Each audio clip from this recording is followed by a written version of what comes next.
mainly in Western countries, there's like a lot of divisions in Islamic groups. Yeah. So how do we know which one's like a Mm. reliable source?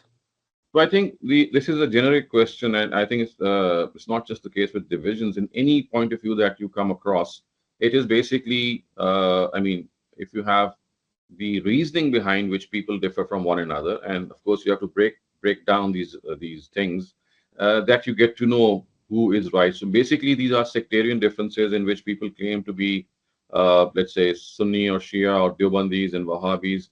So I think the best way to deal with this situation is that you say that, well, I'm a Muslim, and I think anyone who follows the Quran and the Sunnah, I regard him to be a Muslim. But if the person insists that he or she belongs to a certain divide or denomination, then I mean, there are individual sort of beliefs that you can seriatim or one by one judge. For example, if you take the broader division between Muslims, that is the Shia and the Sunnis.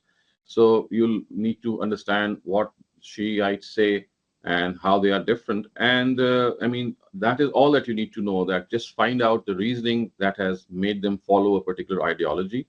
And if that ideology or the reasoning that they offer convinces you, then it is fine. I mean, if even if it does not convince you, it doesn't mean that you have to denounce them or make them feel that they are non-Muslims. You just say that, well, they are following a different interpretation of religion, and we should be tolerant to them.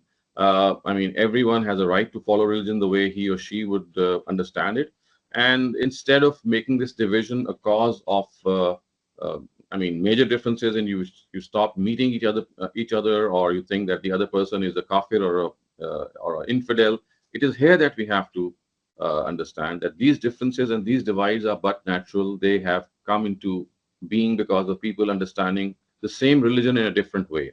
So it's not that we should be worried about this difference. Yes, these are differences, but the question is that which one should I side with? For that, you just need to, I mean, think that which one of them is more logical if the question arises. But other than that, the more important thing is that if there are a number of, I mean, different sects, then they have to tolerate one another by understanding that, well, we can be different, but we are all Muslims. So our basic bond is to be a Muslim.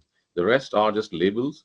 And even if we have those labels, then we can still sit on a cup of tea, enjoy a game of cricket or hockey or whatever, and have social relations. So it is here that we are lacking severely. That when we have a difference of opinion, we stop meeting those people. We stop socializing with people who have a difference from our own point of view.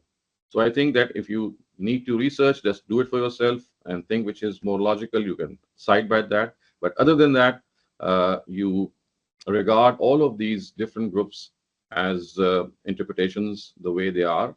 And of course, something which is beyond us is that we have to be message bearers of this fact that, well, in spite of having this difference of opinion, we are still human beings. We are still Muslims. So this difference of opinion should not divide us.